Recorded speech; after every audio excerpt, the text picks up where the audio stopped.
Eu nasci em Goiás em 1928, filha de Belmiro Spensieri e de Ana Luísa do Couto Spensieri. Mas fui criada por minha avó, Nhanhá do Couto, pianista, cantora, uma grande incentivadora da música, preocupada com a educação, uma pessoa ultra avançada para a época, se preocupava até com a ecologia, que era uma coisa que não se falava naquele tempo. Eu era muito pequena ainda quando ouvi as conversas. Vão mudar a capital, vão matar a cidade de Goiás. E eu, então, convivi com um movimento diferente, porque meu avô, de família goiana muito antiga, ele era Manuel Luiz do Couto Brandão, e minha avó, que era mineira, que tinha vindo com 20 anos para Goiás em 1900. E ela, então, era muito partidária da mudança. Ela achava que a mudança ia dar um progresso muito grande para o Estado.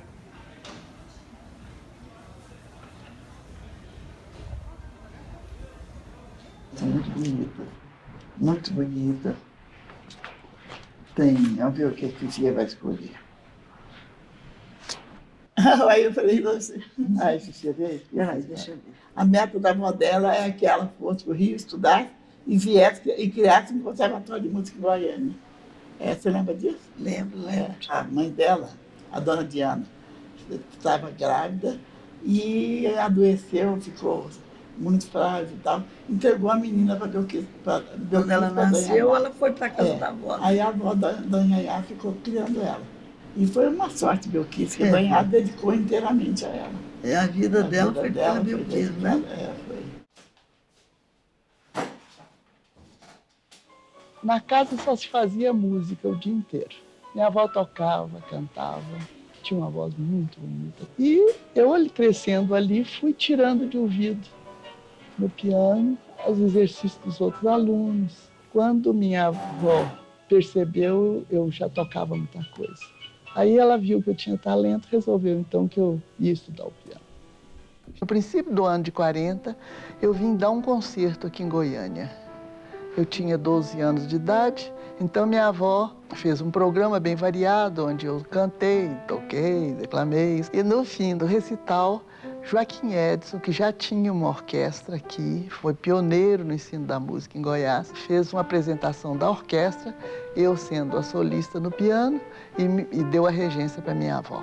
Então foi uma noite que me marcou muito, uma época muito feliz da minha vida, porque como o povo era um só, nós costumávamos dizer que não podia ter duas coisas no mesmo dia, porque era o mesmo povo que tinha que ir numa coisa e noutra. Nosso centro acadêmico promovia muitas noites de música, noites de arte. Então, declamava-se, cantava-se, cada um queria fazer alguma coisa, e eu sempre acompanhando o piano. E quando chegava a hora da dança, aí sim meu piano trabalhava mais, porque não havia nem jazz band, nem um eletrola naquele tempo, nem nada. Era o piano que acompanhava a dança. Eu tenho uma gratidão grande por Dr. Pedro, porque quando eu estava aqui em Goiânia, no princípio da cidade, não havia quase pianistas. Eu acompanhava todos os cantores da cidade. Quando inaugurou-se a Rádio Clube de Goiânia, em 1942, eu passei a acompanhar os programas de calouros, até os programas infantis. O Dr. Pedro, então, me concedeu uma bolsa de R$400 mil por mês para ir para o Rio de Janeiro estudar. E nós ficamos 3 anos lá no Rio, estudando com essa bolsa. Que era o desejo muito grande de mãezinha que eu me formasse na Escola Nacional de Música da Universidade do Brasil. E para isso ela me preparou e eu ingressei na escola, num vestibular muito apertado, e que dos 100 candidatos passaram 10 vagas, só tinha 10 vagas, e eu obtive a primeira classificação. Após o término do curso, voltamos então para Goiás, porque minha avó faleceu e eu voltei para Goiás.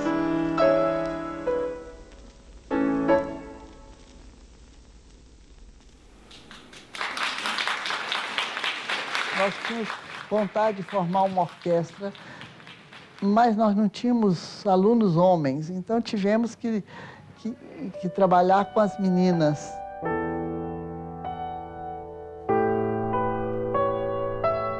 E elas se prestaram a aprender outros instrumentos e a formar esse conjunto que foi muito badalado na ocasião.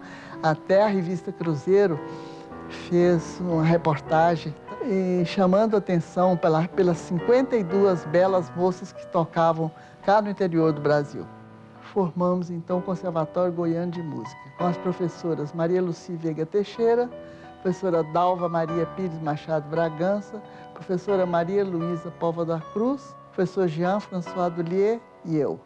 Um ano mais tarde, a colaboração da professora Maria das Dores Ferreira de Aquino, criada em 15 de janeiro de 1956. Eu entrei para o conservatório aos 12 anos de idade, tudo.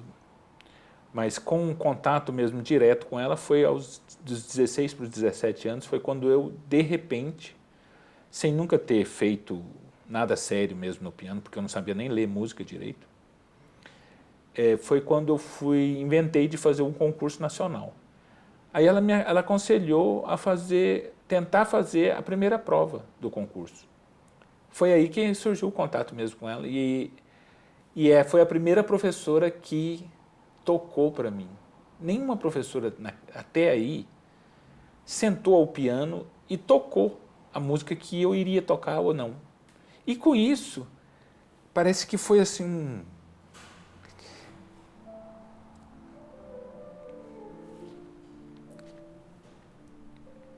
É emocionante. Eu não esqueço nunca, porque era o programa que eu ia apresentar, eu já tinha...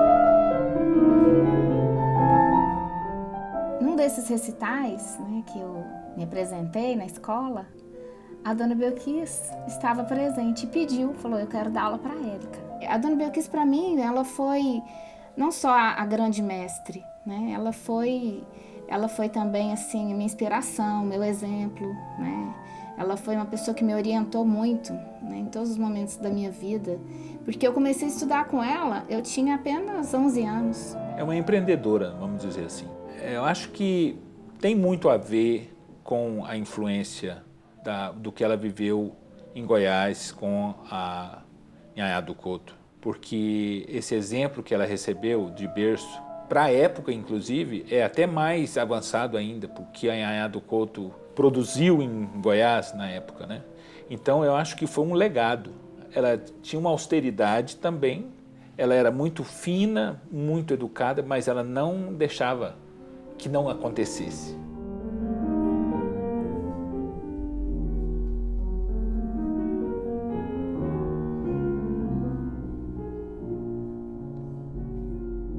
De 1946 para cá, me dediquei muito ao ensino e à pesquisa da música nacional, fazendo justamente esse trabalho, masterclasses, ensinando como se interpreta a música brasileira, quais as características próprias do nosso povo, da nossa gente, que está contido dentro dessa música, que apesar da roupagem erudita, não deixa de ser a alma do nosso povo. Ela foi uma verdadeira propagandista da música brasileira, porque pelo Itamaraty, a mandado do Itamaraty, ela viajou pelas Américas, pela Europa e difundindo a música popular, não, a música erudita brasileira.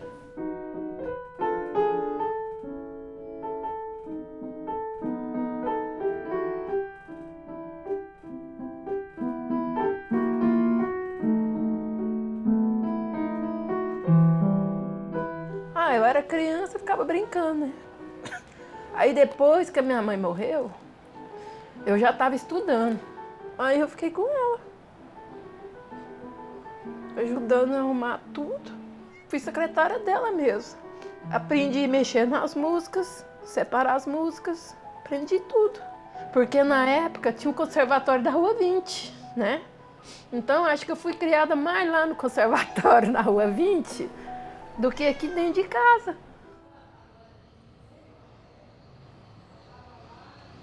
Eu tive a sorte de ter um marido maravilhoso, um grande cirurgião, que sabia admirar minha música. A casa foi feita de maneira que a biblioteca ficasse bem distante do estúdio, que era para o piano não incomodá-lo. No entanto, ele descia com o livro e ia estudar perto de mim. O piano servia de fundo para o estudo dele. Mas ela sempre tinha tempo para ouvir a gente, para discutir os problemas. Dar atenção para os netos. Ela sempre tinha tempo pra gente, tempo pra todo mundo. Então era uma coisa intensa, assim. Se você falasse, ai, machuquei um dedo, ela já estava lá acudindo. Ela gostava muito de cozinhar. Eu tomava café da manhã e jantava todos os dias com ela. Era a minha hora de dar atenção para ela, ouvir as coisas, discutir os problemas.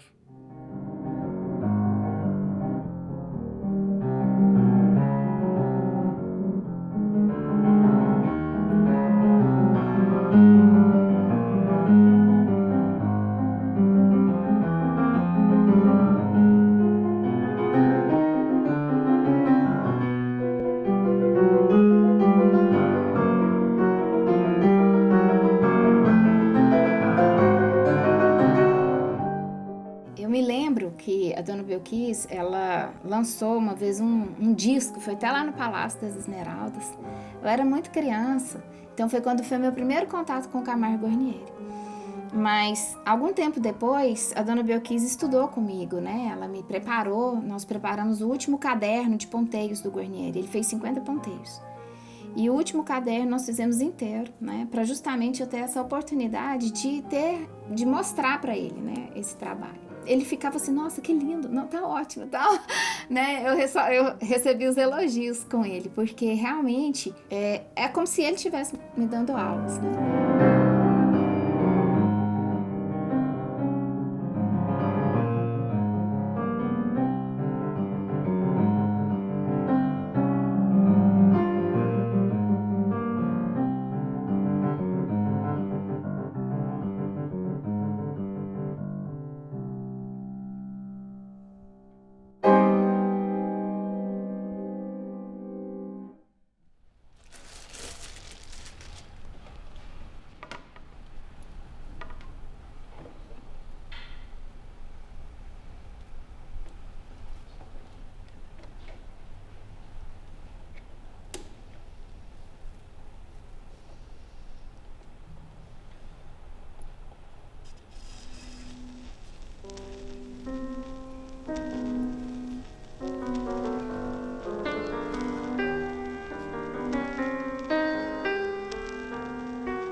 Muito inteligente. Ela não errava, disciplinadíssima. ela não podia errar, não.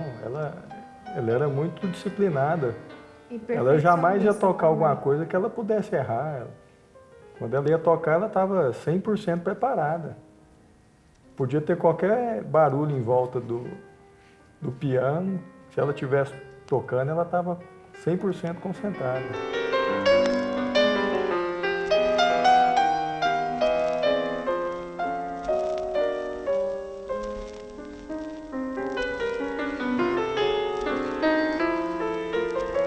O piano que é tocado por muitas pessoas, ele não tem a personalidade, a sonoridade não é a mesma. E o piano dela era muito pessoal, por causa disso, porque era muito pouco, lógico, ela dava aula nele e tudo mais, mas ela trabalhava praticamente nesse piano. Inclusive eu tive a oportunidade de, agora há pouco, essa semana, eu estive lá na casa do Bruno e toquei novamente, foi muito emocionante. Toquei novamente no piano dela e é realmente incrível. É a sonoridade dela, né? Praticamente o piano, o som dela está lá. Incrível.